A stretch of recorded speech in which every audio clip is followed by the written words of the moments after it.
Saturday night again. This is the Saturday Night Mouse Party.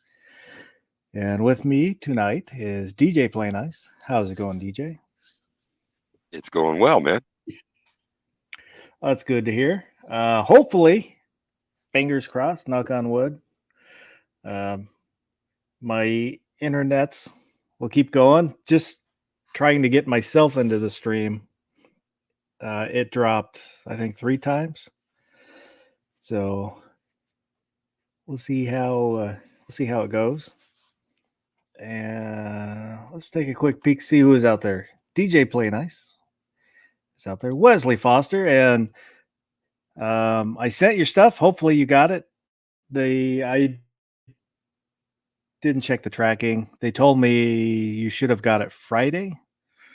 So hopefully you got it Friday or today. Let me know. Ron Wayne, X Adam 1 out there mousing it up. And I think that's everybody that said something. Oh, 2 Life Moo. It's naked in bed. Laying teats up. And Eric M509. Sergeant Joe Smith. Out there hiding in the bushes. Good evening to everybody. Oh, sorry, I missed Gunpowder Beauty. She said Dr. Seuss always on the places you will go at least 3 times a day. And that's part of the poll, this week's poll. It's link for it's pinned in the comments. So if you haven't voted, go over in there and vote. And we've got Misty, Mrs. Wayne. Good evening. JLM.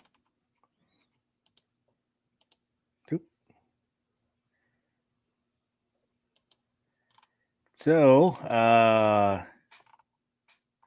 alrighty.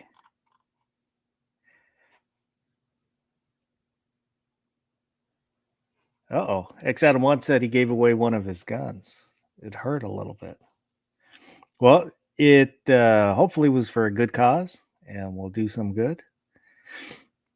And that'll make it worth it. That's one thing I am very bad about. I have traded in one gun, which, I mean, it's a whole thing, but traded in was my EAA Witness 10mm, the steel compact. I traded that for a CZ compact. You happy with that trade? I am, just because I was so frustrated with that other gun. It was a great gun until it stopped being great, and was a whole mess. How long did the honeymoon last? Oh, I couldn't even tell you. A year.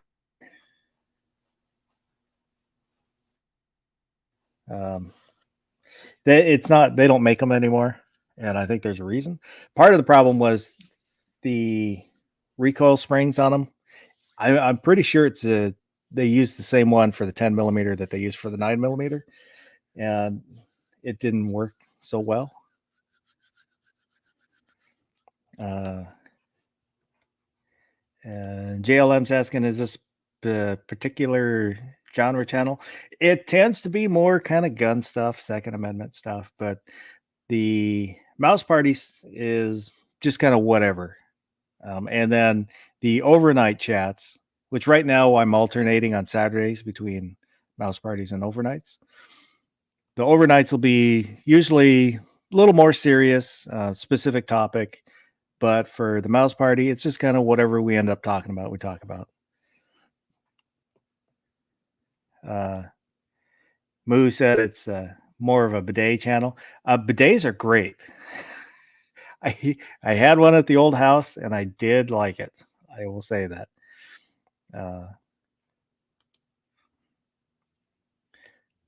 So let's take a quick look at let me bring up this week's poll.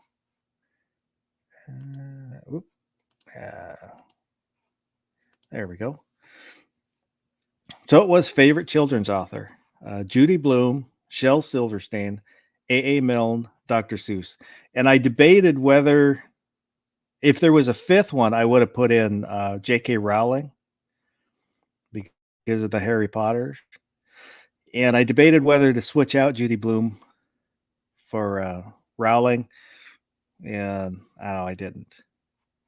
Back in the late 70s, early 80s, I don't know when her books came out, but they were really popular books. So, but Dr. Seuss walked away with it 78%. Second was Shel Silverstein. Third was A.A. Milne, and Judy Blume, I think, got one vote. I am a big Winnie the Pooh fan. I have a couple books, and I think Return to Pooh Corner, I actually bought it from G-Webs off one of his eBay auctions. And I think the other one is 100 Acre Woods. But that's probably one of my favorites. But as a kid, Where the Sidewalk Ends. And what's the other one? The Attic. You mentioned it in the comments. Light in the Attic. Light in the Attic. I always think Flowers in the Attic.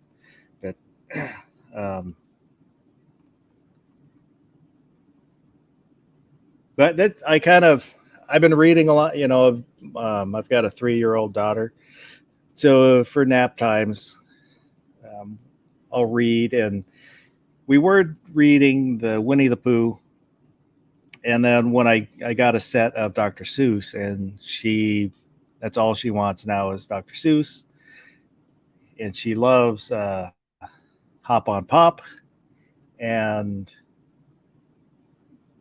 I can't think. It's a 4-book set. It's got One Fish, Two Fish, Red Fish, Blue Fish, Hop on Pop, Green Eggs and Ham, and The Cat in the Hat. And she loves Hop on Pop, but that's a tongue twister. If you want to work on diction, that is a great book to work on diction, because it's really tough to read some parts of it. And it's really easy to get into it. I was just going to say, it's really easy to get into a downhill cadence with Dr. Seuss stuff too. Just like the rhythmically faster and faster and faster. Yeah. And that was the short that I did about Congress. This kind of was spurred on because, hey, I'm reading that same book. So, but she loves it. So, I'm willing to read it. So do you guys also have a copy of Giving Tree? I think we do, but we have a Japanese copy. We have an import, which that's a really, I don't know, it's a sad book. Yeah, it is. I mean, it's a good book, but really sad, because that kid's a dick.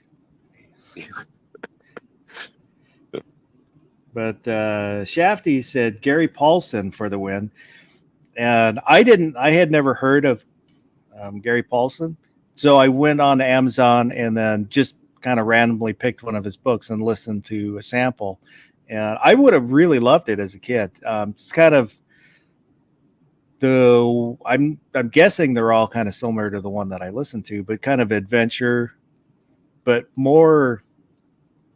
The one I listened to was a kid that had been stuck out in the woods and survived. And then there were some guys trying to get him to show how he survived for so long. They were teaching survival, but didn't have any practical experience. So they were asking the kid to show him. So, it kind of the stuff you think about as a kid, where the kid's the hero and doing adventurous things, and uh, it was only like a 3-5 minute snippet of the book, but um, not the greatest book in the world. But as a kid, I probably would have really liked it. It was like, is that person an adventure author? We're looking like Jack London kind of thing. Kind of a little bit vibes, but like I said, that's the only experience I had with it was that little bit that I listened to. I don't believe I've And read any. You said of the authors you presented, it's a 4-way tie: Dr. Seuss, Seven Lady Godiva's, and expanded. Judy Blume, Blubber, and Are You There, Margaret? Shel Silverstein, Light in the Attic. A. Milne, The House on Pooh Corner. I offer the following as honorable mentions: Beatrix Potter, S.E. Hinton, Laura Ingalls Wilder. Yeah. Wood said Winnie the Pooh by a lot. Ron Wayne said, and the people wonder why we are always the way we are. Thank you, Dr. Seuss. And X Adam 1 said Dr. Seuss was shoved down our throats, but Where the Sidewalk Ends is a book that kids would pick up on their own for pure entertainment.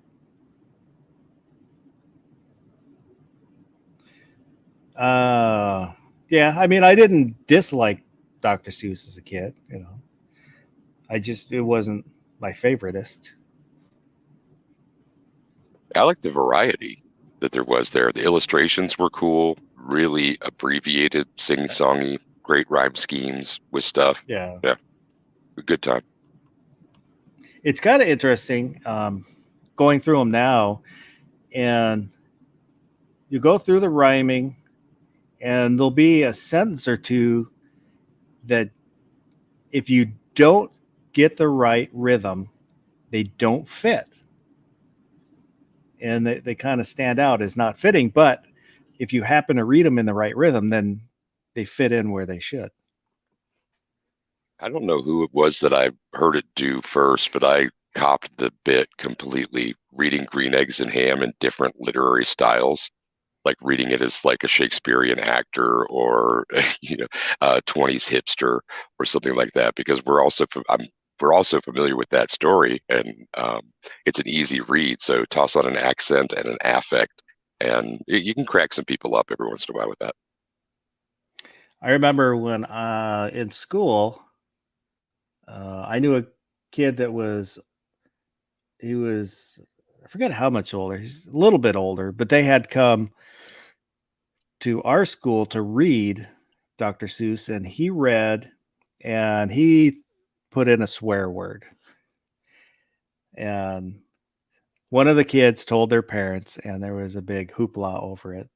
And he got in a little bit of trouble, but not really too much. But I'd sort of forgotten until you mentioned it just now. We had the same, I mean, not the same, somebody read and included a swear word, but the older kids coming and sharing their books and reading with us. I don't remember what grade we were in, but wow, that good memory. Abigail Source Finnegan's out there. Good evening.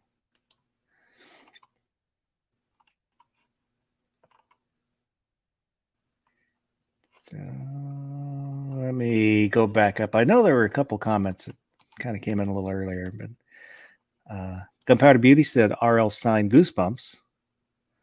I almost have the complete series. That was another one. Goosebumps, and then what was it? My son was reading them for a while. Wasn't like the nerdy kid, the awkward kid. I don't had kind of a stick drawing figure on the covers. What the hell was that called? I'm horribly out of touch with children's literature. I don't know. He was kind of a middle school kid, I think. I don't remember. One of my favorite series when I was a kid, we were kid of the child of the 70s and 80s. We were so far past Hardy Boys and Nancy Drew and whatnot, but I loved Encyclopedia Brown. Really, really short stories. Each book had like maybe 10 different mysteries, and it was a solve the mystery, and using like the sleuthing style and skills of an adolescent. And namesake, as a matter of fact, there were people who called me Encyclopedia Brown for a while. But I used to love those books. I never read the Nancy Drew or Hardy Boys, but I liked the TV shows as a kid. I couldn't tell you anything about them. Now I don't remember any of it, but I remember liking it. I remember the Hardy Boys. It's like Sean Cassidy was one of the Yeah. actors. I don't remember who the other one was, but I don't remember any Nancy Drew. But yeah, Hardy Boys, that's the throwback too, man. Reminiscing. Sergeant Joe Smith said, I went from Seuss to Where the Red Fern Grows, Outsiders, Catcher in the Rye in 1984.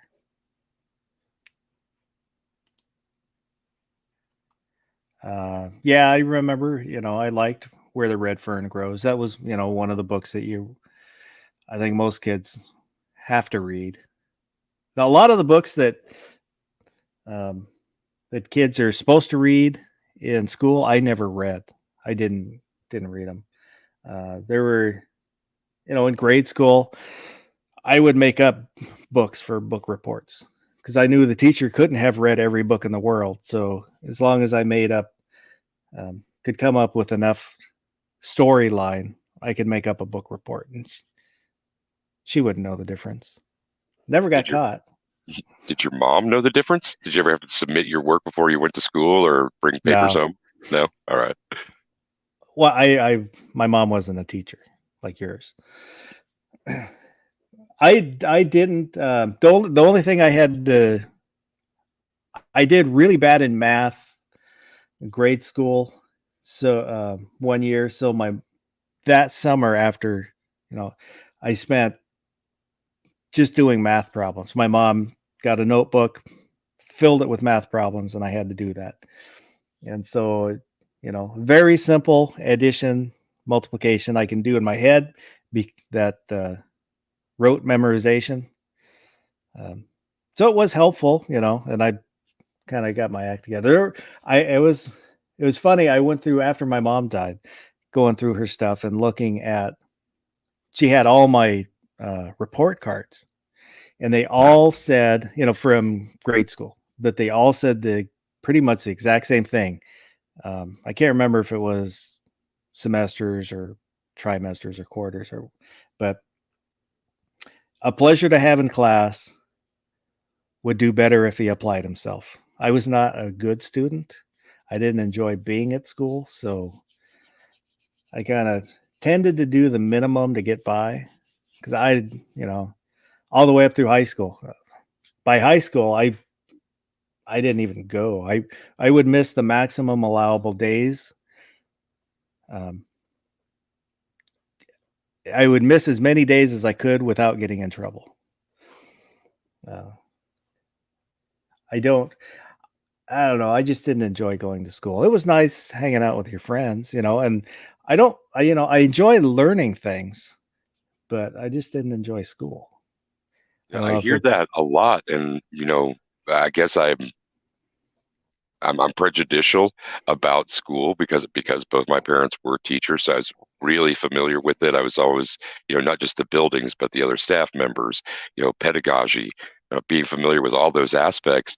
I I don't like to hear other people say they didn't like school, and it's not that I don't understand not each portion of an individual's experience, but the idea isn't so foreign to me. There were days that I didn't like, but the number of people I've been shocked in adult life to learn how many people just really, really did not like school, and how many people fault it now with so many of like social society's ills, and sometimes not too infrequently individuals who like haven't have issues with learning now because of difficulty that they had in school, not because they weren't cut out to learn the things, but a lot of times the way that teachers, the methodologies, and I can understand that. It's not the easiest place to to be when you're a kid and you don't know what's going on, and those peer challenges, not wishing to look stupid in front of your friends or the class. That could be horrible for some people. Lots of anxiety around that. Yeah, and I know one of the things was if I didn't understand the material, I couldn't ask for help. I always felt like I still do. It still will kind of get me.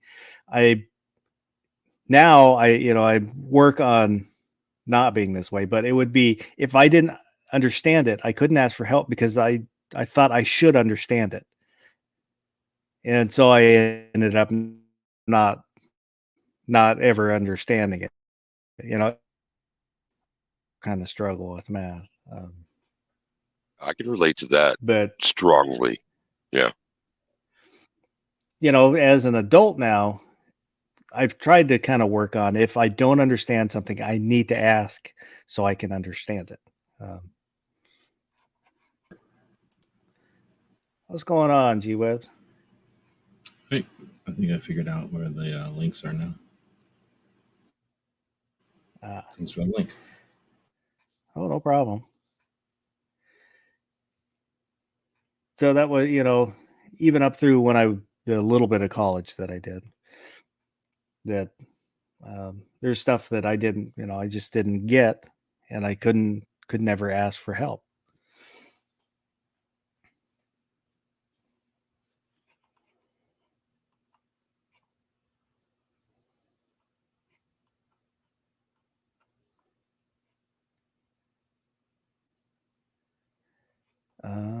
Just kind of going back through the comments a little bit.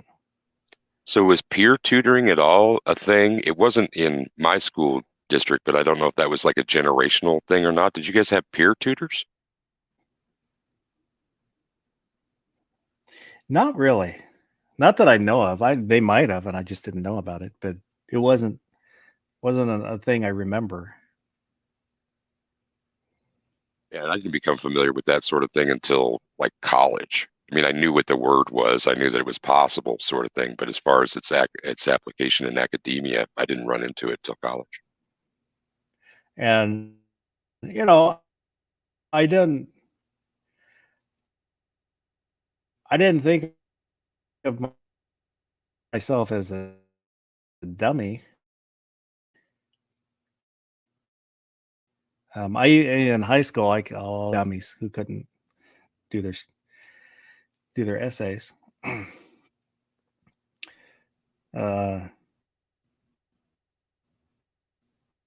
I was the huge math dummy. Like I yeah, literally, I like when I graduated. kind of.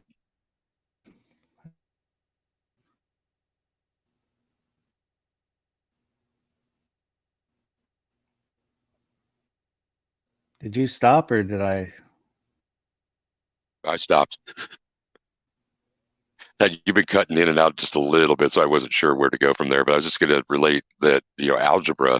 When I graduated high school, I graduated high school in Iowa. They only required 2 years of math to graduate. I understand that that doesn't play anymore, but if I had had to have that third year, I would have been hosed. I don't know what I might have done about it. And so it's quite possible that I Sure. would have been like don't know where I would have ended up, sort of thing. I took algebra twice in high school, failed both of them. So my senior year, I took business math, which is basically how to keep a checkbook and some other stuff. And that's how I passed. That's how I got out of the mathematics requirement in high school. In college, though, I took algebra 3 times and never got better than a D. I didn't make it past algebra. I missed most of what you said because it dropped me, but I think I got the. Yeah, and still to this day, I have like an extreme difficulty with anything less than zero. Like I have a philosophical disconnect that there is anything less than zero. Not that that business math class and what the Boy Scouts taught me before that class even means that I can't keep a checkbook or I don't understand that a temperature can dip below zero kind of thing. But I just never bought into it. Like if there was the biggest disconnect I had was when we started to do that. I wanted somebody to explain it to me. I wanted it to be justified because I hated math. So so I decided to like stick it out there. Well, if you can't explain to me why this has to be that way, then I don't have to learn it. And that's kind of where I just dummied up from there. And if we had had tutors, or if I had pursued a little bit of remedial work, maybe I'd have a better understanding of it. But still to this day, I'd rather work on things that are a lot more difficult, like physics related kind of things. I'd rather deal with any of those things than the math that drives them. Yeah, and it was Diary of a Wimpy Kid. Gunpowder. I think Gunpowder had said it out in the chat. That's the one I was trying to remember earlier.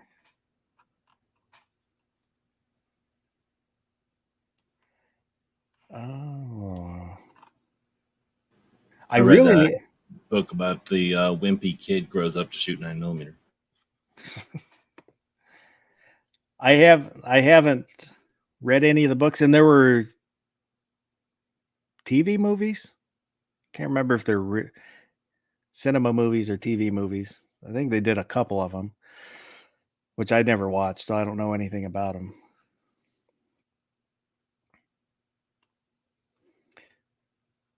But Chasing Ghosts, Tara's out there.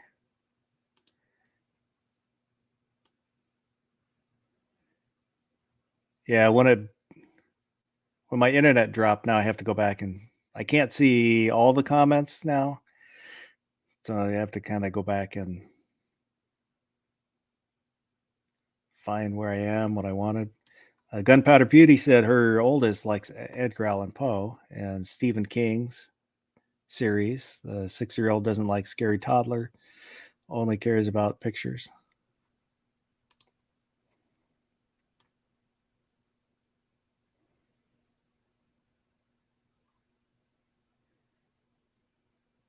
And Moo. Oh, Eric said I was terrible in math, but excelled in history. I was kind of that way too. I loved learning history.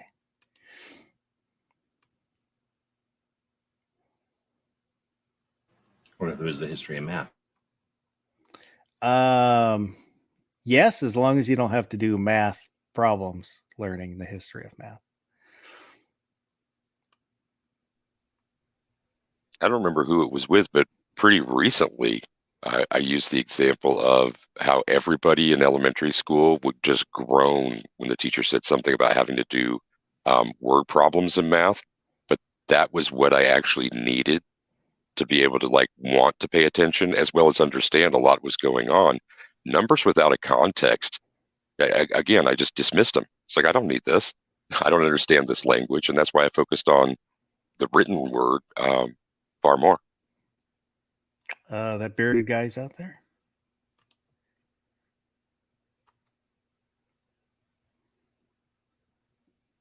And when it comes to history, I too was a fan, but wow, if it wasn't for Schoolhouse Rock, I wouldn't be able to remember some of the stuff now. I wouldn't have learned it. I learned some of the English rules because of Schoolhouse Rock. They still pop off in my head. I had the set on DVD, and I'm not sure what happened to it. And then I had the CD, all the songs on CD, and don't know what happened to that. And then I also have the Schoolhouse Rocks, which were a bunch of rock covers. I remember that. Yeah, Blind Melon did Three is Magic Number. Yeah. I remember that track at least. Yeah. Abigail said, technically, I didn't graduate it. I dropped out before senior year because of my new science teacher was so shitty. I dropped from 99.7 to D minus, so I decided to teach myself and get a GED. One of my sisters did that. She dropped out of school and ended up just doing GED.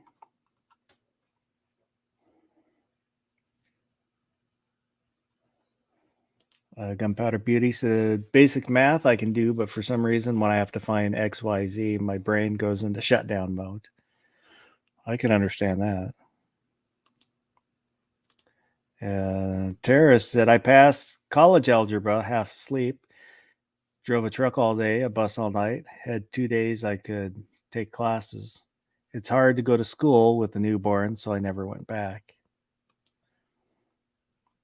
Like she was saying, graphing equations, forget about it. That was another thing. It's just like, again, what was the purpose going to be, kind of thing. That whole, that belligerent thing that kids and even adults will toss into, well, what am I ever going to need that for? So, yeah, I kind of get that. And, solving for, the X and the Y axis. I mean, it's not until like, say, maybe even 3D printing that a lot of people are even going to try to figure that out in the real world outside of those who use it, say in a machine shop or, CAD, people who use CAD design and whatever else. G-Webs, were you a math kid? I don't know that there was that line or whatever. Or math. I mean, I understood math. I didn't. I don't know, music and the things that are more like you had to, I don't know, or like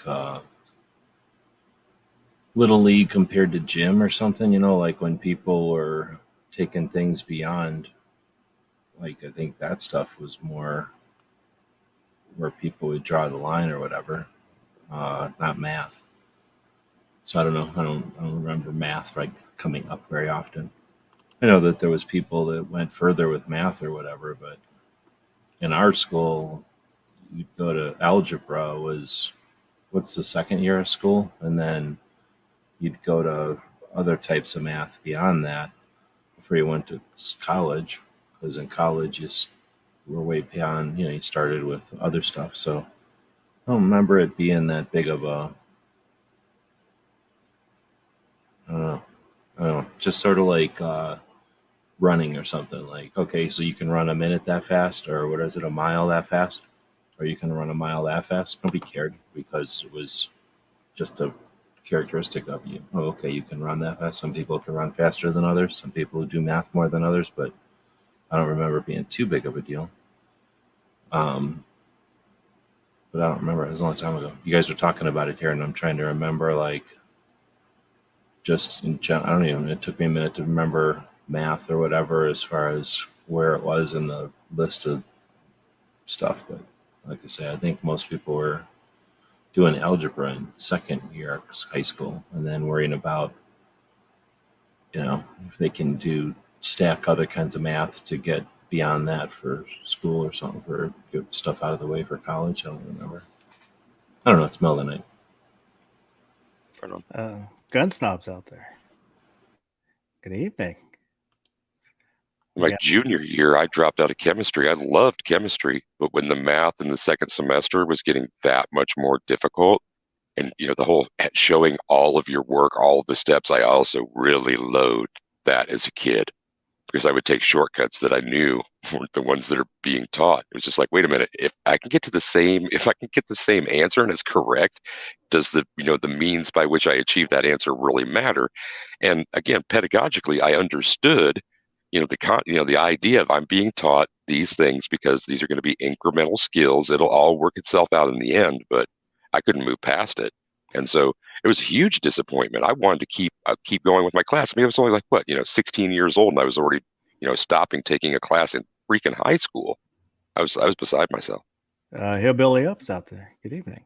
Yeah, I got yelled at in, I think, junior high because I figured out the shortcut to do the math problem. And I asked the teacher, if I can do it this way, why do I have to do all this other crap? And he yelled at me, this is not crap. You need to learn to do it this way. Oh, okay. When the answer is no answer at all like that, that's a disappointment. But he was, I can't remember his name, but it was interesting. If you wanted a day off, I think we had trimesters. You could do it once a trimester. If you wanted a day off in class, ask him about his plane crash. He was in a trimotor. It was like the last of the trimotor planes, and it crashed. So the next day after you asked him, he would bring in pictures and spend the whole class talking about his plane crash.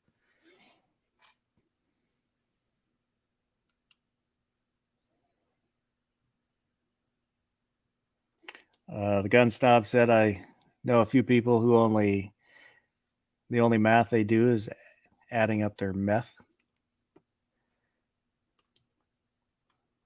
In high school, I took it was called applied physics. And it's basically physics for dummies. I liked it because it was more hands-on. Instead of just being theoretical and equation stuff, we would do practical experiments to prove what we were learning, which I enjoyed doing that. And Did you get to do model rockets? no, we didn't do that. It would be, God, I don't know how to describe, but it would just, yeah. What But class? it was, I think it was called applied physics. Oh, okay. And one interesting thing dealing with math is when I went to ITT, you can find voltage and figure out amperage and all that stuff with sine and cosine because of the sine wave, and then plotting it where it is on that sine wave. But using angles to find voltage I thought was kind of interesting.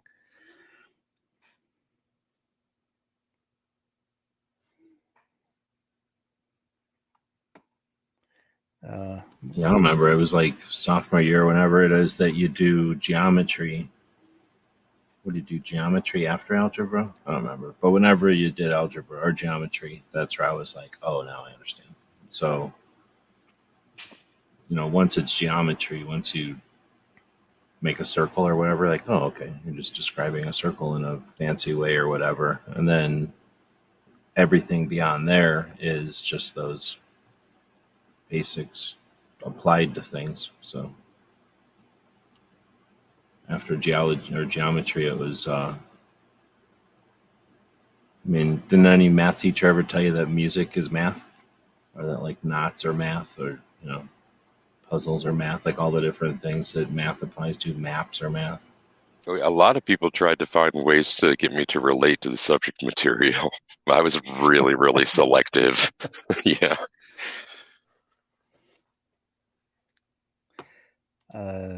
Two Live Moose said my buddy runs a hot dog cart and makes $1,000 per night behind a local bar on weekends. Forgot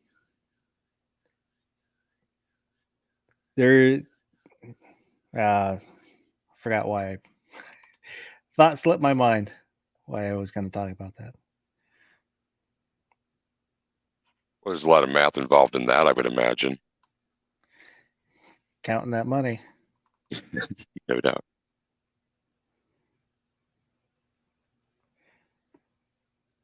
Yeah, the only position that, besides like having to do like math, like being able to figure out, say, sales tax in my head, or those sort of things, like beyond running a register and zing it out at the end of the night, that kind of basic math, I was never really called upon to use it for anything all that much until I needed to do it to be able to calculate things with medications when I worked in the group home.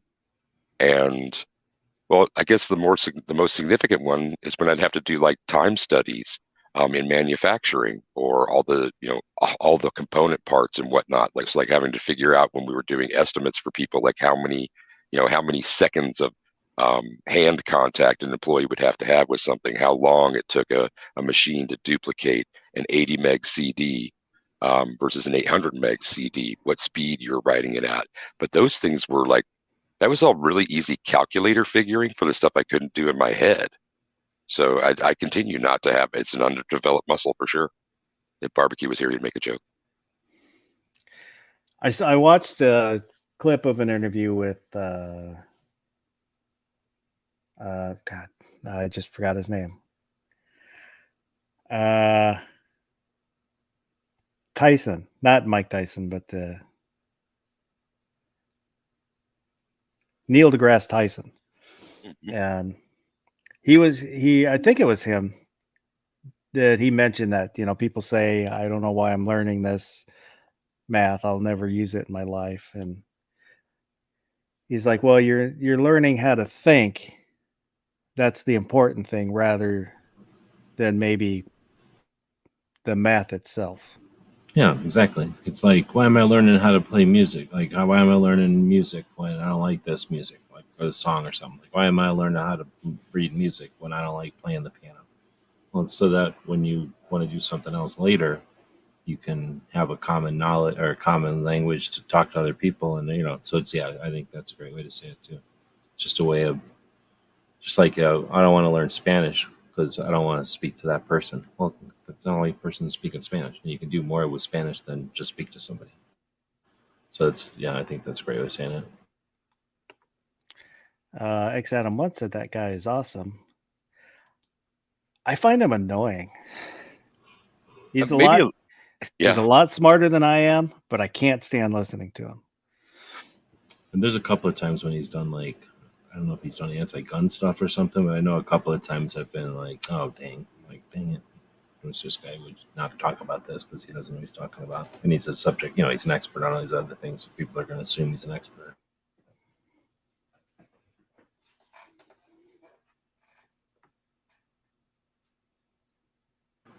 But that's how different is it from somebody who goes around telling everybody how to think and be smarter or whatever, like, because he's a teacher, originally, right?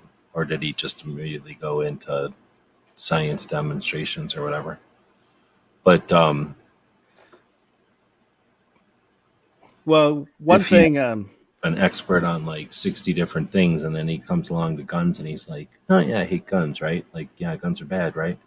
And you know what I mean? Everybody thinks, oh, he's a subject matter on all these other things. He must be a subject matter over here. That's frustrating when somebody's gonna just throw that weight over onto something they know nothing about. I don't know why, if it's similar to like Michio Kaku. I had kind of started wondering why he started popping up on, he was everywhere like Neil deGrasse Tyson is now. And he, in one of the interviews, I saw him say one of the reasons he goes on everybody's show is basically it's funding. He can make money to fund projects that he's doing. I don't know if Tyson is doing that for the same reason, or but smart. There's not a lot of funding in academics. Even after you reach tenure, good luck getting support for like you're going to be slogging it out in the trenches, writing for grants, just like everyone else is, kind of thing. Little support for that. Yeah. Woods asked, why did we learn square dancing? And Woods is from Washington. Square dancing is the state dance. That's probably why you learn square dancing. Yes. I had no idea. I'm going to make fun of you guys now for sure. And to address something else that was brought up on Barbecue's last chat, and not everybody might agree with this, but I thought I should address it. Ichiro, when he was brought in, he changed the demeanor of the team. It was a losing team, and he helped bring that winning mentality to the team. So it was said that baseball team. Sorry, for the Mariners, because it was said that Griffey was the team, and I forget what was said about Ichiro, but I think Ichiro did have a significant impact on the direction of the team.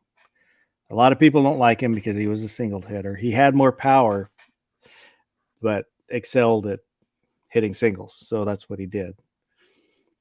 I know it's sports ball,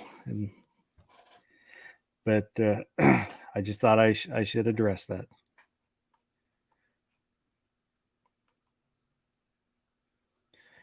Hillbilly still square dances.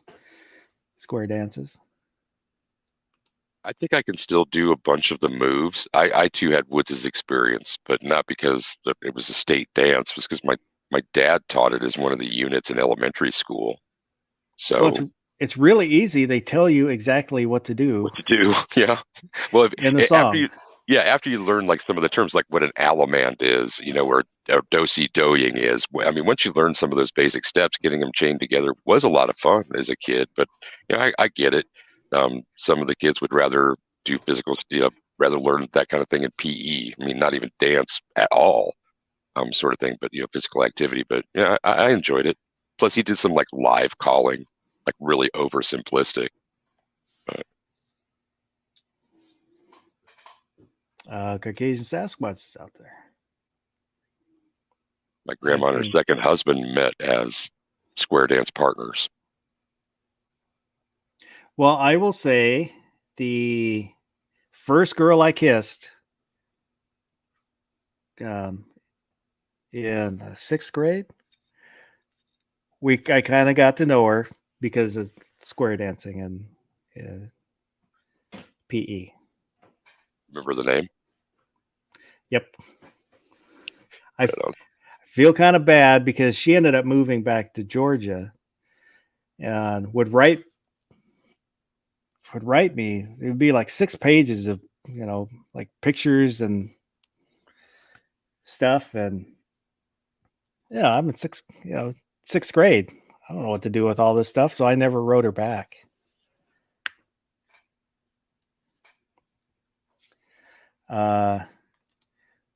Wood said Ichiro became a Yankee, so he's dead to me.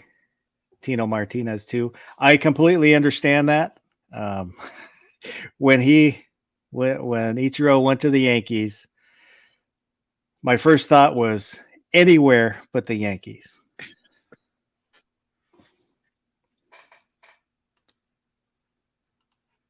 So like in baseball, maybe more than any other sport, there's nobody who plays for a single franchise, is there? I mean, unless they're like in for 2 years and out, due to injury or something. Yeah. Really not anymore. For the Mariners, Edgar Martinez was the guy. His whole career was with the Mariners. And he is beloved. One of the best advices that I've seen for if you like sports ball is love the team, don't love the players, because it's really hard. I tend to be. I will really like players, so you don't want them to ever leave, even if it's time for them to go. Their stats aren't there. They want too much money or whatever. Things need to change, or the team won't get better. So that was, I thought, really good advice. Love the team, don't love the players. And I have what's referred to as the Mariners room. It's where I keep all my autographs, memorabilia, stuff in that room. So I am kind of a fanboy. I haven't been watching them lately, just partly. I will kind of go through when the team isn't good and I don't feel like watching them. I won't watch that sport. So I haven't watched any baseball. Haven't really watched a lot of football, but there's kind of other reasons in there. I understand why people who don't like sports ball and their complaints, I completely understand a lot of them, but I still will it's the local team and the competition are the things that I get into. So yeah, we don't have any professional sports teams. I mean, we had an arena team, arena football. Sorry if we still do, and I just don't know about it. But ours is our state. It's all about college football. And even though there are 3 universities in the state system, and there are a couple of other universities in the state that have sports teams, I mean, the way that almost everybody knows Nebraska is because the Cornhuskers, and so it is really tough to be a lifelong fan of a team that will just go in the dumps for as long as they have. The 90s was a long time ago, it feels like. So Hillbilly said, you probably broke that young girl's heart. I do. I knew that probably happened, even at that age. I understood that that's probably what's happening. But, if you're out there, Tasha, I apologize. I was young and just didn't know what to do.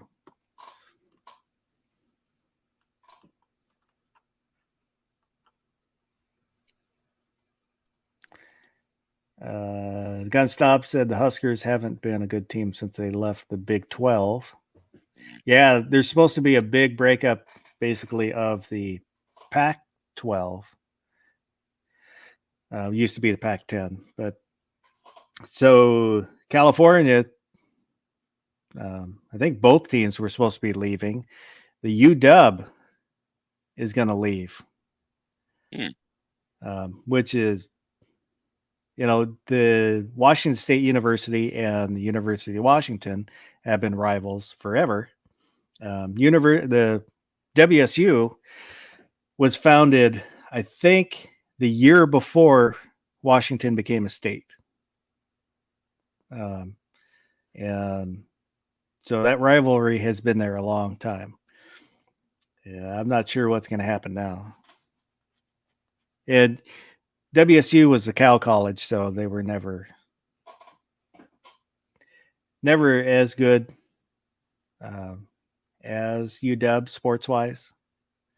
But that's it's where I met my wife and had a lot of good friends when I was out there. So that's the team that I support.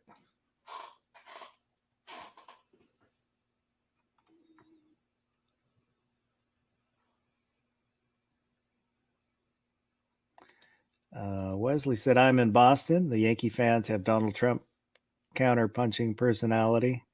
We hate them. Yes. But I will say both Boston and Yankee fans are awful.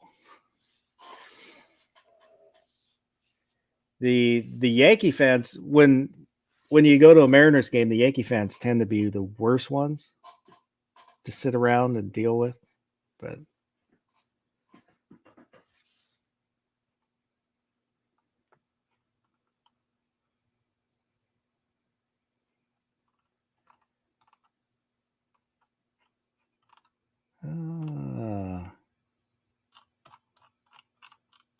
yeah, my son, he's 17. My wife took him out to the empty parking lot, and he drove for the first time. Oh, right on. Happy birthday. So they're going to go out tomorrow, or Sunday for some of you, later today, and do it again because he's taking classes from a driving school. I don't know if the high schools teach it. I learned in high school, we had a driver's ed, and they would get the cars from the local dealerships, which was kind of nice because you got to drive a bunch of different kind of cars. Was that a summer program or was that like during the school year? No, that was during the school year. See, ours was summer, and you could get learner's permit at 14, which allowed you to be in the presence of an adult driver, kind of thing. Otherwise, there were a bunch of kids that had farm permits, and who was actually being pulled over, back then because everybody knew each other out in that community sort of deal. But yeah, 16 with the driver's license. What's the state's age for a driver's license there? 16. It's I had heard, somebody told me that the rules have changed, since I was a kid. But you can get your permit at 15 and then drive at 16. But I've heard there's restrictions on the driving now for 16. It used to be you got your license, that's it. Now you can't drive at night or something like that until over, and I don't know. Like Idaho, I think it was 15, but that's, a lot of farming. So that's probably like with Nebraska.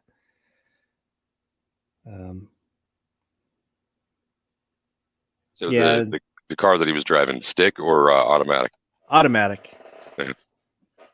My wife's Civic.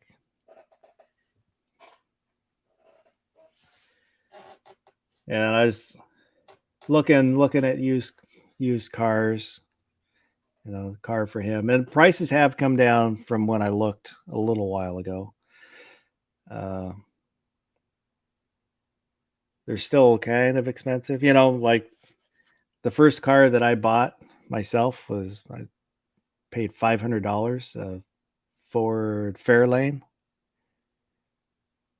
It was a 79. I think it was a 79, 80, somewhere right in there. And that's when you could buy a $500 car that would actually Yeah. last you for a while. No doubt. My first was a 74 Mercury Comet, $350. Ran forever. And when I bought it, it had Pirelli tires on it, and it handled really well for a boxy sedan, a grandma car. And I found out many years later that the Fairlane had a Fox body chassis. It shared the same frame as the Mustang, which is probably why it seemed that, with good tires, it handled really well. But it was only a 4-cylinder, so. Yeah, probably one of the reasons that I'm alive today is mine was a 4-cylinder as well. But that 250, oh man, anemic doesn't even begin to address how pathetic that thing was.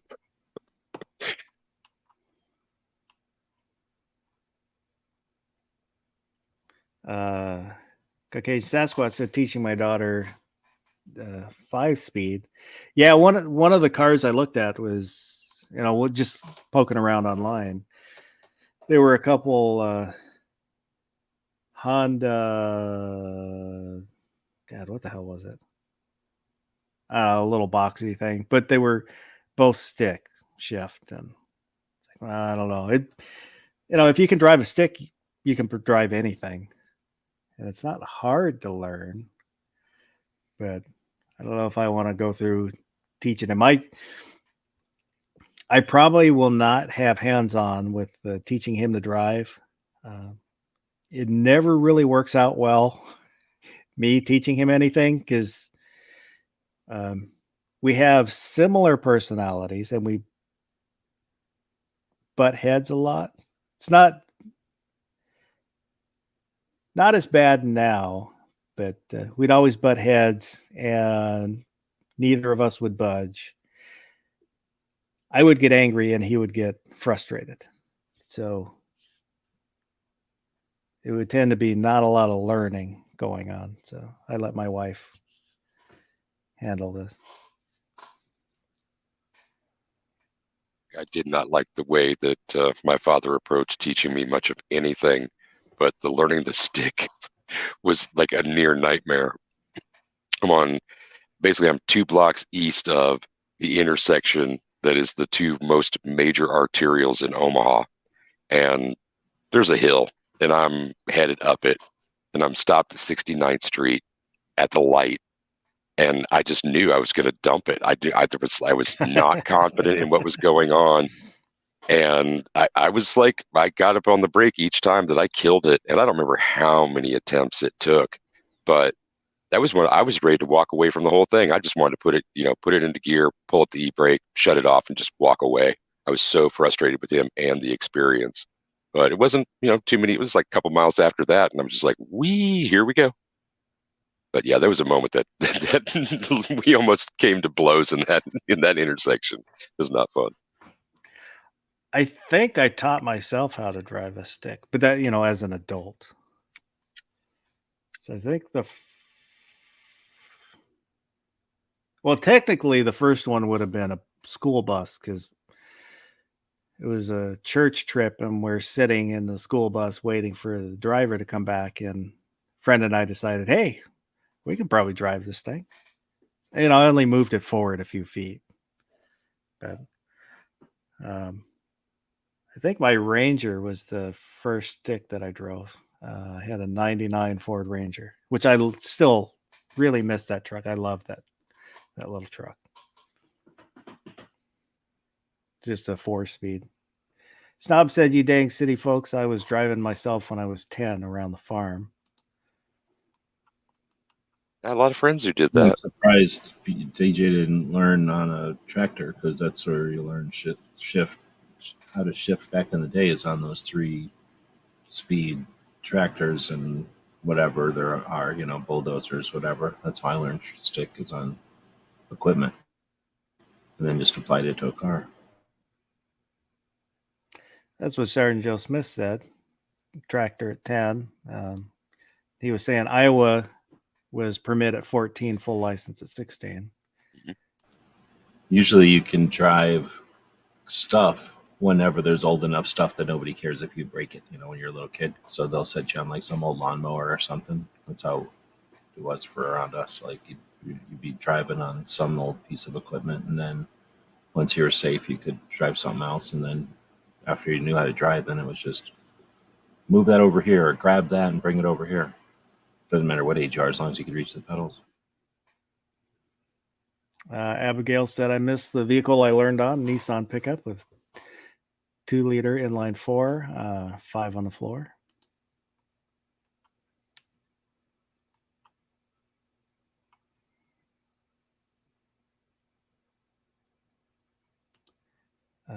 Caucasian Sasquatch said, I drove till 19 with nothing, pulled over my tractor. I got a warning. Had a Honda Civic without glass.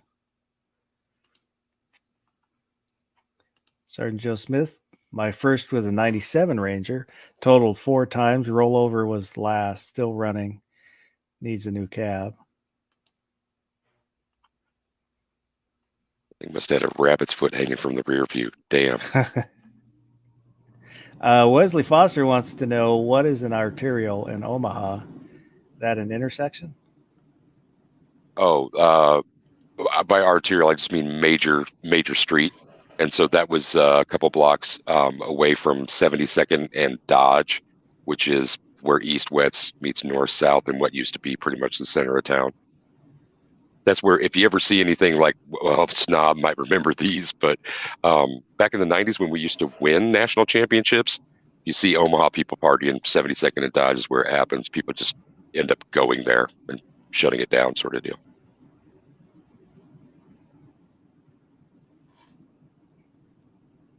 And X Adam 1 is asking red dot for P320 AXG Pro, Romeo 1 Trigicon SRO, Delta Point Pro, or Holosun SC S320. So if anybody has an answer, I don't have experience with any of those.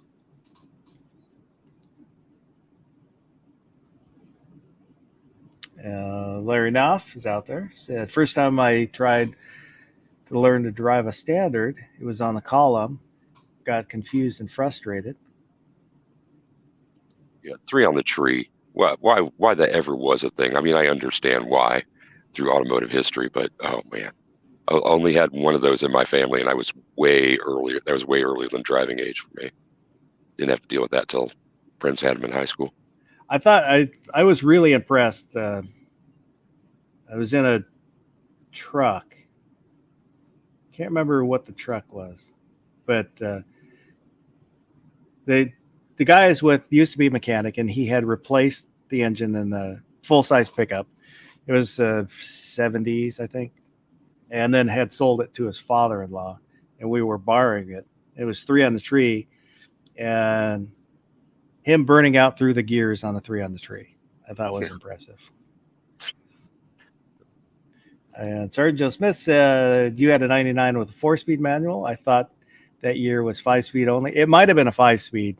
I don't recall. And Gunsnob said, the first standard I drove, other than tractors, was our farm dump truck. I was about 13, and my grandpa had me drive home about 30 miles on the highway, and it had a 2-speed rear end too. So we're a generation that whenever my grandpa would teach me stuff, because my grandpa did the same thing, he would just say, oh, you want to drive? Like, let's go. And he would just stop driving and move over. And then I would sit there and I would drive the rest of the way home. He thought it was cool or whatever. Like, that's how I learned to drive. I don't remember. I was a little kid. It was way before I was 16.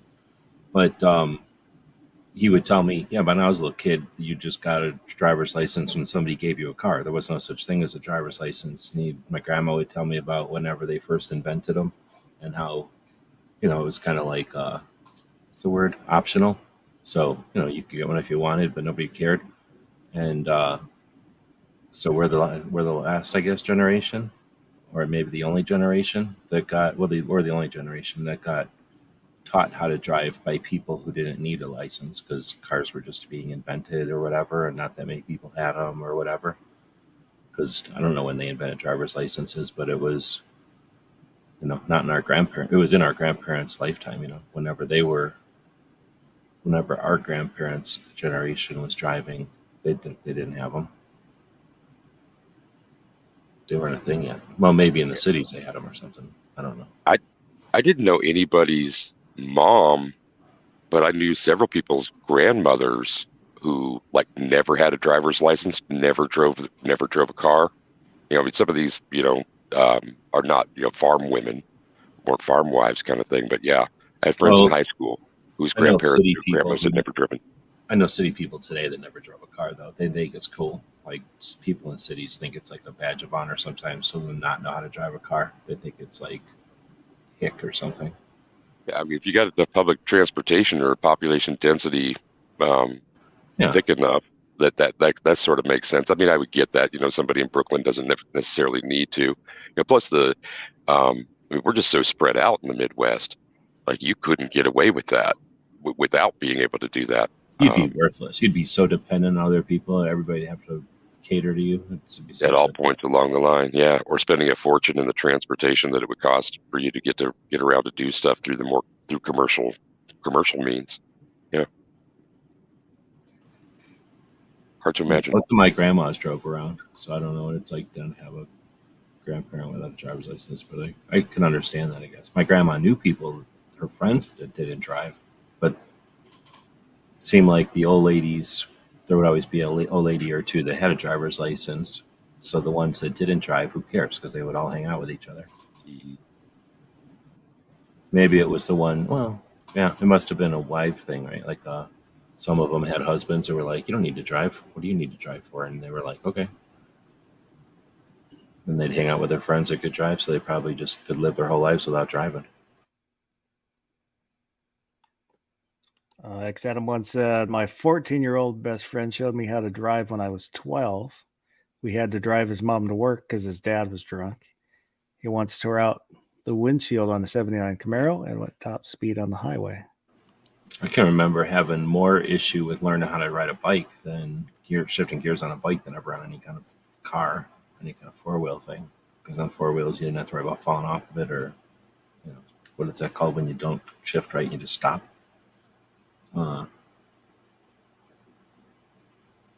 Yeah, you look at, there's been how many stories and over the years where the 5-year-old, 8-year-old wants to go to grandma's house, so they decide to grab the keys and drive.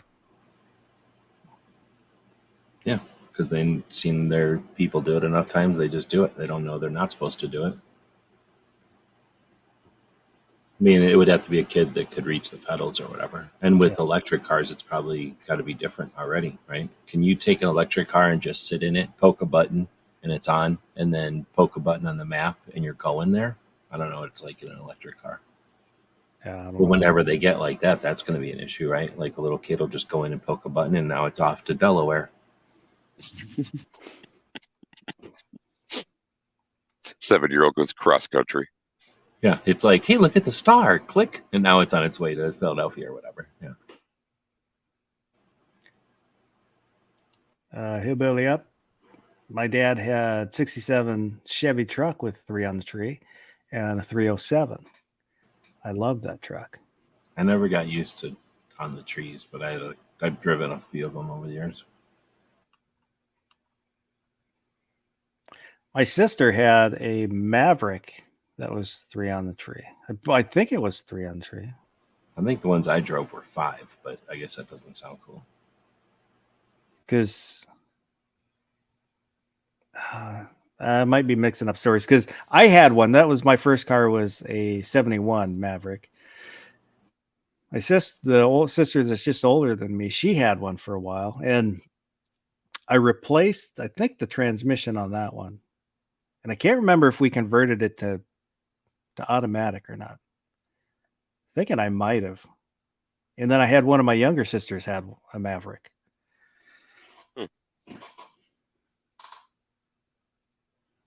Caucasian Sasquatch is heading to bed. Have a good night.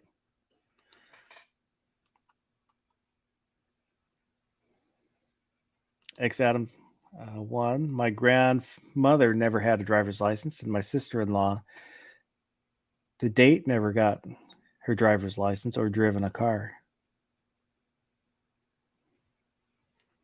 And Gun Snob, my grandpa still tells stories of when he was a kid and people first started getting cars. They're pretty good stories. I've heard a couple of them.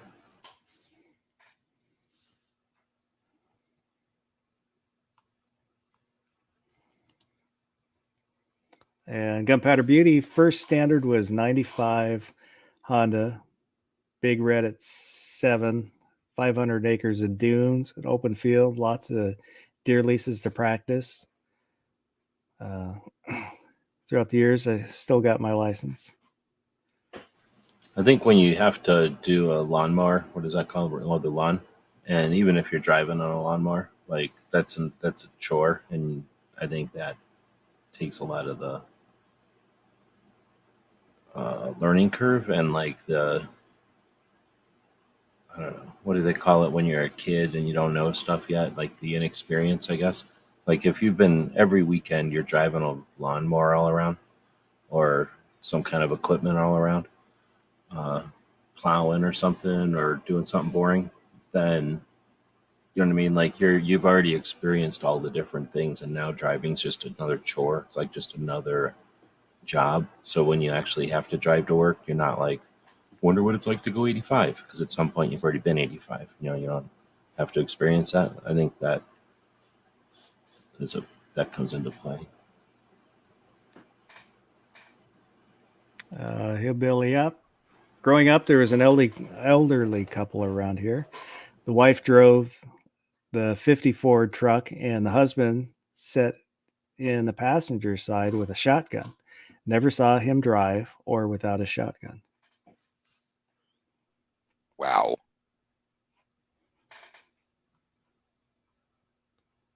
Probably ready for rabbits. That's trippy though. And Guts now, my dad tells stories of when I was 4, he would put me behind the wheel and put the truck into 4 low and get in the back, throw out hay, and I would steer.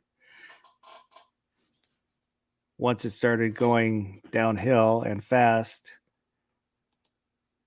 I crawled in the floor and hit the brake pedals and slammed into the cab.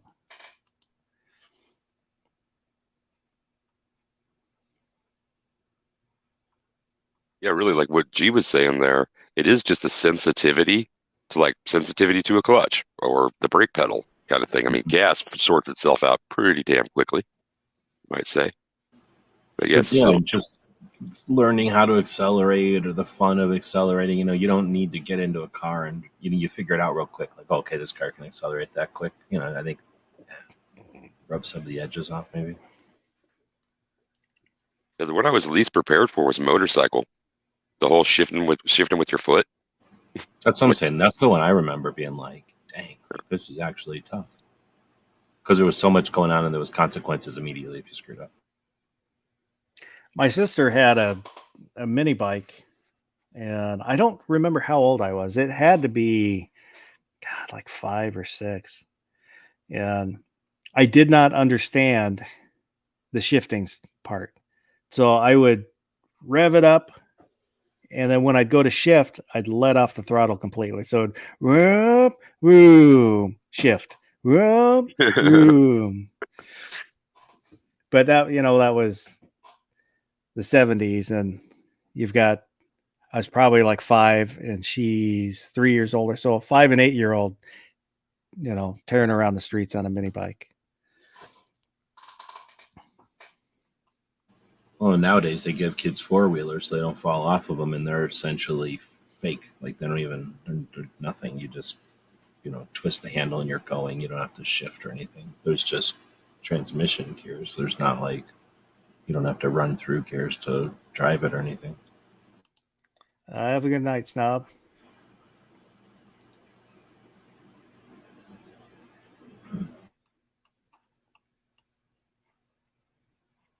Abigail said my granddad on my dad's side would ride shotgun in the Winn-Dixie trucks with a shotgun back when my dad was a kid.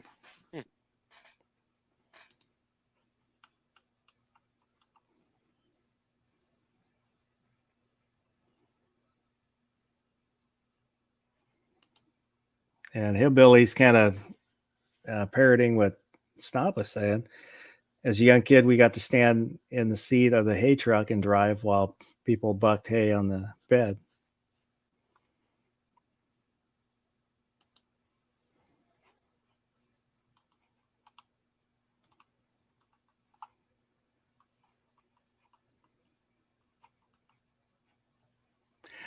Yeah, I do miss my motorcycles, though. I sold them because we had another kid, and with the hours I keep, I hadn't been riding a lot. Because one night I fell asleep riding home at 70 miles an hour. Luckily, it was just kind of a real quick nod off, and then I realized, shit, I just fell asleep. And it was a straight stretch, so I didn't crash. But I stopped writing when I was tired, but I was always tired, so I stopped writing. But I do miss it. Well, I've considered. Go ahead. I was just gonna say I had XS 850. I think that was a 79, and I had an XV. Was it an XV? It was the V Twin 920. It was like an 82, I think an 82, which I had bobbed. I think I shown pictures of it before. I have seen. Yeah, and it was the XV, the 750 and the 920 those years. Yeah, it was on that bobbed V Twin that I fell asleep because it was really comfortable. Had many ape hangers.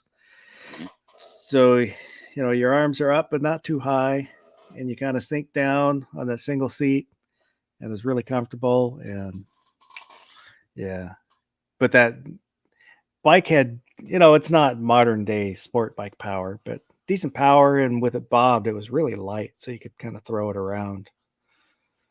Well, those were the shaft driven years as well. Yeah. So that was pretty trippy. I like the way that transferred power for sure. I had the Viraga, the 750 iteration of that. Yeah, I like fell asleep driving a motorcycle. Yeah, I like the shaft because then you don't have to deal with the chain or chain stretch or greasing. The maintenance. Yep. Mm-hmm. What if you have to get into some kind of a fight? You don't have a chain you can reach down and grab. No, that's true. I fell asleep on horses before, which is supposedly dangerous, but I can't imagine falling asleep on a bike. But I've never driven a bike down the highway or nothing. I wouldn't be 3/4 scared of just not paying attention and dying from not paying attention on the highway, but I'm 99% scared of everybody else who ain't paying attention driving around me on the highway. There's no way I'd drive on the highway. Yeah, Tara's heading to bed. Have a good night. Yeah, when I ride like everybody's trying to run me over. So yeah, like everybody's trying to kill you. That's what I mean. Like you have to, I don't know. I guess when you get out, it's worth it when you get in the middle of like Utah or something, I guess, right? When you're just on the road and just you. I guess. I get it. But I'd be scared shitless all the time waiting for that. Yeah, I like the way it. I mean, I've ridden in a bunch of years, but I like the way it kept me tuned up. Driving in this, riding in the city. I always loved the ability to get out of danger that much quicker, and a smaller footprint kind of thing. I get like a scooter or an enduro, but I don't like the idea of just road biking. Driving just to take a ride. Well, I guess I get the idea of driving just to take a ride, but like the commuter stuff, that's stop and go traffic on a bike. When you go horrible. in between cars, like that's a whole thing now. I don't remember that being a thing when I was a kid, but now there wasn't as many motorcycles maybe, but now everybody just goes in between the cars, and it's not. I guess that wouldn't be so bad because you're really not you're probably on the road half the time. Lane splitting. Car. Splitting lanes. That's splitting lanes. That's some dangerous shit, man. They're supposed to do that here, I think. Like in Arizona, I'm talking about when you get to like a red light and Yeah. the bikes will just go between the lanes, right? And then whenever the red light turns into green, they're just gone. And I think that's safer than anything because now the bikes don't even have to be around all the cars. But I know California has that. I can't remember if we have it here now. I know we didn't used to. I mean, I don't think you have to do it as a bike, but I mean, nobody cares. Everybody's used to it. I mean, I don't think it's dangerous or anything. Our lanes are pretty wide, I think, too, compared to some places because we're sprawl out here. They don't have Yeah. they're not putting in roads between where buildings already are. They're deciding where the roads are going to be before they build the buildings out here.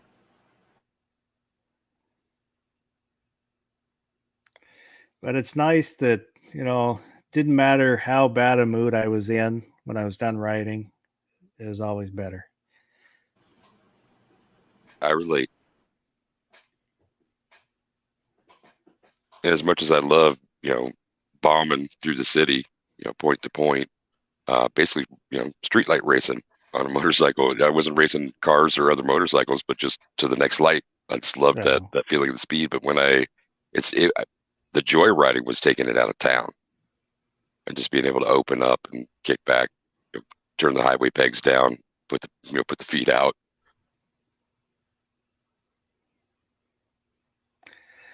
Yeah, I still think about, I could get another bike, and I don't know. Because I would love to have a Yamaha, another Yamaha, one of the crap. Now I can't even think of the model. The sportier, but the shit. Oh, I can't think of the name of it. I'm kind of like I can't think of the other bike I was going to compare it to.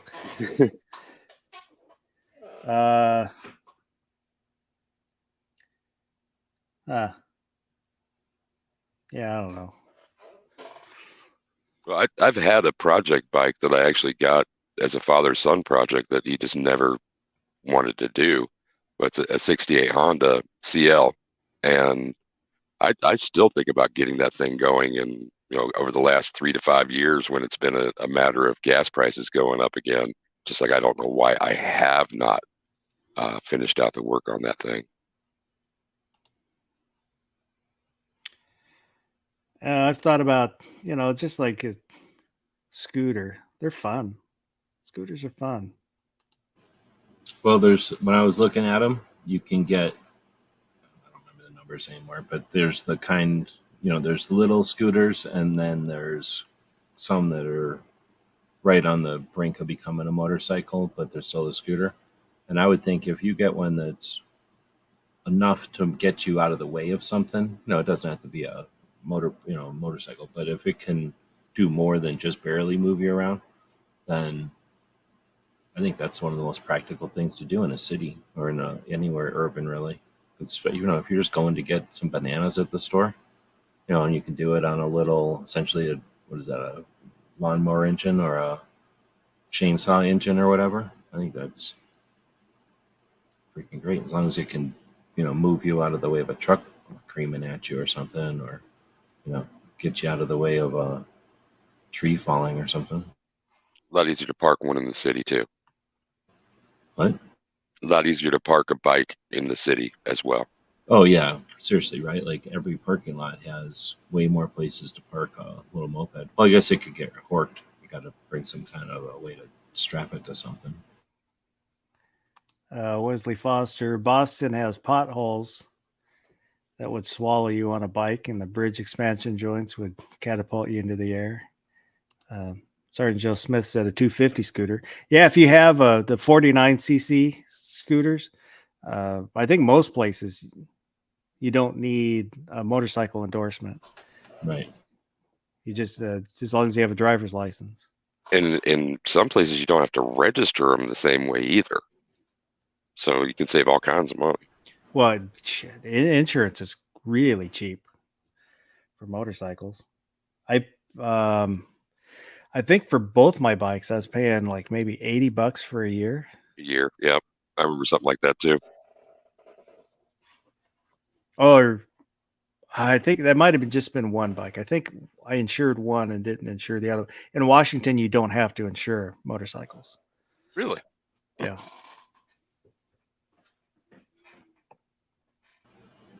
And then you don't have to pay for meals all that often because so many ladies are trying to get with you to get on your motorcycle that you never have to pay for meals or drinks or anything. I still love the smell of a two-stroke, like a two-stroke dirt bike, or even like an old chainsaw. Mhm.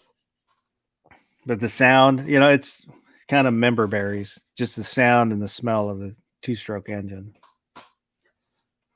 But the FJR series, that's what I was trying to remember. The Yamaha FJR, like the 1300s. Here, I'll show you everybody what I'm looking at. And if Robless, New York Outcast, would probably get upset. So I was supposed to tell him if we ever were talking motorcycles, but I didn't I know think- we were going to talk motorcycles. Is Moo still out there? Because I think Is it? Moo had an FJ. Is it legal for New Yorkers to be up this late? I don't know. I think Moo went to bed.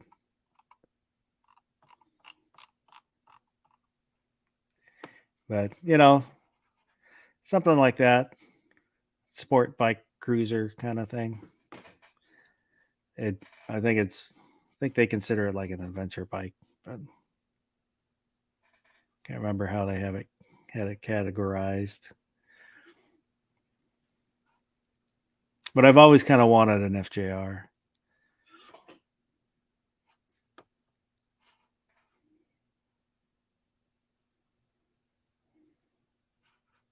Yeah, if you look at the Gold Wings, now you know that it's you know, it's got everything you could want. They even have reverse. And they're so smooth. I saw one of the videos I taped it off a satellite, but it was a series that went through different motorcycle manufacturers, Honda, Yamaha.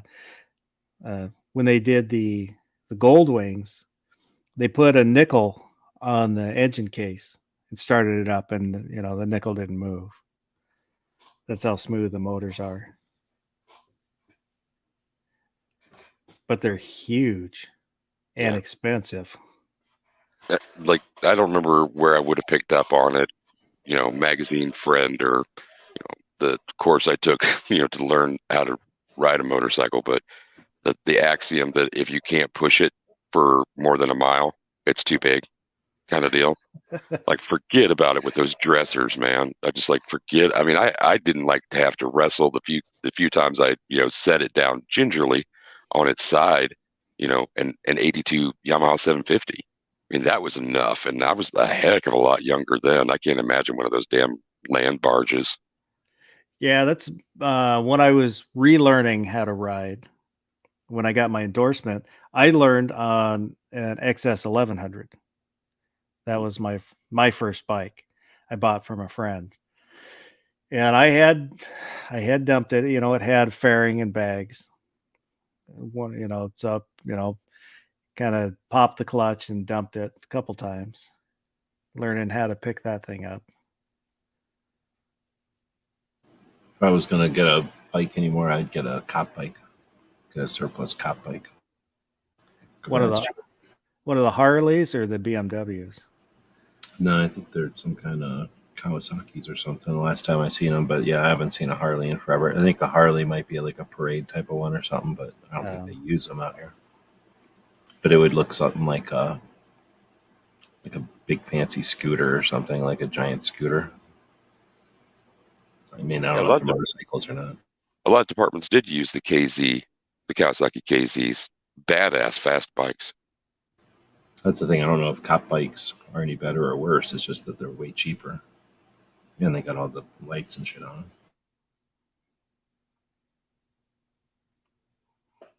Yeah, the Chips motorcycles were Kawasaki's. Oh, the ones I'm thinking of look more like a scooter to me. Like they look like like a Robotech thing or something. Uh, I don't know bikes though. Or an Enduro. I mean, I live in Arizona, so get an Enduro.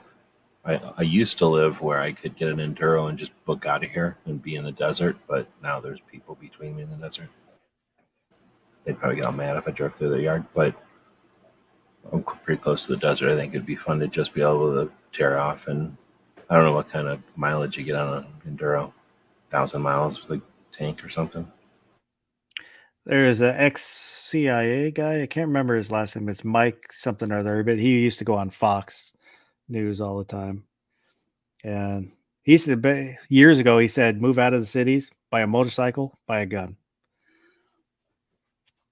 Because the motorcycle will get you anywhere you need to go.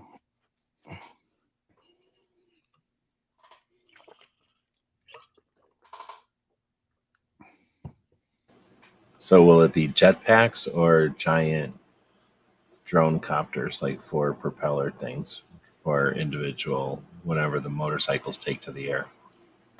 I don't think it would be jetpacks. Or like a Harrier, whatever that is. Directed shaft or whatever that's called. Yeah, the directed thrust. I think it'd probably be more like that. with the jetpacks. Well, it's like the old ones that it looks like a big silver backpack with the two tubes on the sides and the handles in front, from like the 70s. The one that really works, yeah, that was like a specific chemical. Or it had like a 15 to 20 second air time. But that worked. Like they could hang out in the parking lot and book over into the middle of a football field. Like in reality, like that wasn't a crane. They were doing that. Now they've got the one with the little jets or something, but they fit on the guy's hands. So you have to use your. I've seen things that are attached to a jet ski that are like that, but no, I think I know what you're talking about. Yeah.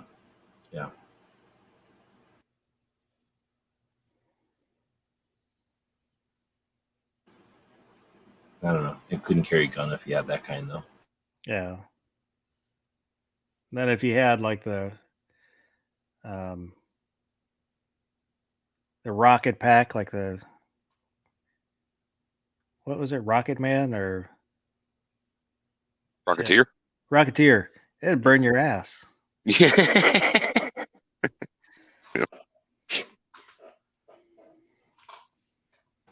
Back of your legs and your feet and your ankles and shit, it'd be all burned all the time. Still got some bugs to work out, but just put an asbestos cape or whatever that. What's a cape called when it starts at your waist? Like if you get out of the shower and you wear a towel, like wear an asbestos thing like that.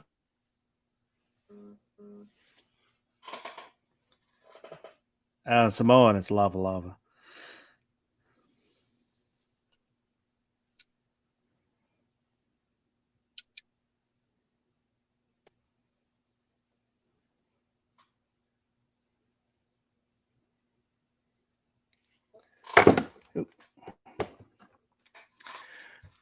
Oh, hang on here.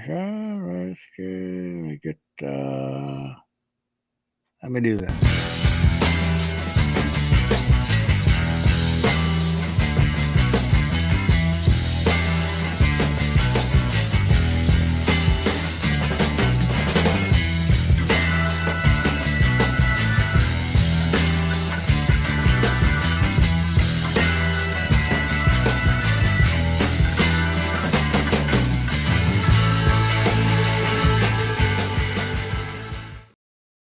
GearWebsites.com for all your 2A related t-shirts, patches, stickers, books, web consulting, web design, 3D modeling, you name it, he can probably do it. GearWebsites.com. Is there anything you'd like to plug, G-Webs? The hole in the dike. Put your thumb in it. Thanks for hosting.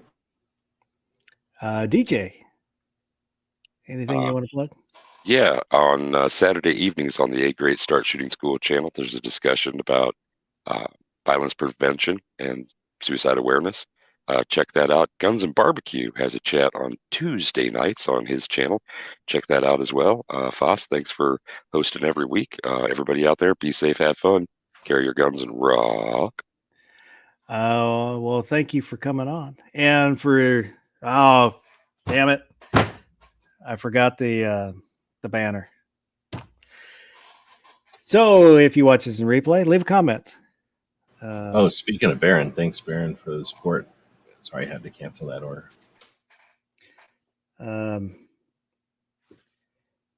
Leave a comment. I always read the comments and they're always appreciated. Anything we talked about, agree with, disagree with, or you thought we left out, let me know. And there's a link in the description to the Overnight Gilded server. It's a place to hang out, chit chat, share pictures, memes. You can always get a hold of me there also, or pretty much anybody else that comes on the chat, you can get a hold of them too. And for those who are out there in the live chat, chatting it up, appreciate it. And if you were out there and didn't say anything, I appreciate you too. And so next weekend will be an overnight. I haven't picked a topic yet, so I don't know what we're going to talk about. And yeah, other than that, I hope everybody has a. I have a thing at the end here if you want. Oh, go ahead. Oh, wait, did I save it? Here, can I just play it? I've got 42 seconds worth of computer Chuck Norris jokes.